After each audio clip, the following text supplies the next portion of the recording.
دادگای دووی تاوانەکانی سلێمانی بڕیاری لە سێدارەدانی بۆ هاوسەری شنیار هونەر دەرکرد کە تۆمەتبار بوو بە سوتاندنی شنیار لە ماڵەکەی خۆیدا.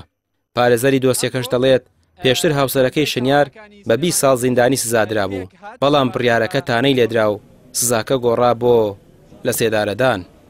ئەمڕۆ دادگای تاوانەکانی سلێمانی دوو پێک هات سەبارەت بە بڕیاری دادگای پێداچوونەوە و ئیتیباعی دادگای پێداچوونەوەی کرد، بڕیاریدا بە سەپاندنی سزای لە سێدارەدان بەسەر تۆمەتبار هونەر ڕەشیدا کە تۆمەتبار بوو و ئێستا تاوانبارە بە کوشتنی خێزانەکەی بە شێوەیەکی وەحشیانە و لە ڕێگەی سوتاندنەوە. لەلایەکی دیکەشەوە دادگای تاوانەکانی سلێمانی بڕیاری لە سێدارەدانی بۆ بکوژی نەقی محەممەد لەتیف دەرکرد. ئەو ئەفسەری بەڕێبەراتی بەرەنگاربوونەوەی توندوتیژی دژی ژنان کە 2 ساڵ لەمەوبەر لە کاتی جێبەجێکردنی فەرمانێکی دەستگیرکردن ئەویش لەلایەن تۆمەتبارێکەوە تەقەی لێکرا و دەست بەجێ گیانی لەدەستدا. ئەمڕۆ دادگا پاش دانیشتنی دادگایکردن بڕیاری خۆی دەرکرد بە پێی مادەی 406 بڕگەی 1 ئەلف زاحە و بە پێی مادەکانی 47 لە یاسای سزادانی عێراقی ساڵی 1969 بە لە سێدارەدانی تۆمەتباری سەرەکی لە کەیسەکەیە و سزادانی دوو تۆمەتبارەکەی تر لە دۆسیەکەیە بە سزادانی هەتایی و ماوەی 30 ڕۆژی لە بەردەمایە بۆ ئەوەی هەر لایەنێک ئەم بڕیاری بەدڵ نەبێ ئەتوانێت تانەی لێبا و هەرچەنە دۆسیەکە خۆی بە تیلقایی ئۆتۆماتیکی خۆی ئەچێ بۆ دادگای تەمیزی هەرێمی کوردستان بۆ پێداچوونەوەی لەبەرەوەی سزاکە توندە ئەو سزا توندانش خۆی بێ بە پێی یاسا بچێ بۆ دادگای پێداچوونەوەی هەرێمی کوردستان.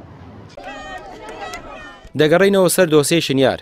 ئەو ژنەی 2 ساڵ بەر لە ئێستا لە ماڵەکەی خۆیدا لە سلێمانی سوتا و دوای 5 ڕۆژمانەوەی لە نەخۆشخانە گیانی لەدەستدا. شنیار پێش مردنی لە نەخۆشخانە وتی نەهێڵن مافم فۆتێت. لەسەر سەپاندنی سزای لە سێدارەدان و کاریگەری جێبەجێ نەکردنی ئەم بڕیارە لەسەر زۆربوونی تاوانەکان یان کەمبوونی تاوان یاساناسێک دەدوێنین. ئێمە هەرێمی کوردستان باشترین دۆخی ئەوەیە کە بەڵێ تۆ هەرێمیشی فیدراڵی چۆنە بێ 15 پارێزگای عێراقیان یاسا جێبەجێ بکە بە تەواوەتی، بەڵام تۆ نەیی. بۆیە بۆم زەوابیتانە زۆر باشە. یەکەم تاوانە ناسیاسیەکان بگرێتەوە زۆر گرنگە. خاڵێکی دیکە پرسی سزای لە سێدارەدان زۆر جودا بکرێتەوە لە هەندێک مەوادی تر و دادگای زۆر تایبەتتر بیخە و وردەکاری زۆر تیا بکرێن. باوەڕمایە فلتەرەکانی تری بە شێوەی ئەوەی پێدەوترێ خۆ بەخۆ تیلقاییە چێتەوە بۆ دادگای پێداچوونەوە.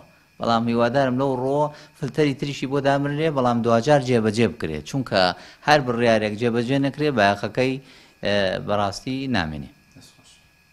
لە ساڵی 2008ەوە لە هەرێمی کوردستان سزای لە سێدارەدان ڕاگیراوە. هەر سزایەکی لەو شێوێ دەربچێت دەچێتە سەر ئەو دۆسیانەی لەو ماوەیەدا دەرچوون کە تا نزیک بە کۆتاییەکانی ساڵی 2022 ژمارەیان 438 حاڵەت بوو. نە سزاکەیان بەسەردا جێبەجێ دەکرێت نا ئازاد دەکرێن. ڕامیار عوسمان، کەناڵی پێام، سلێمانی.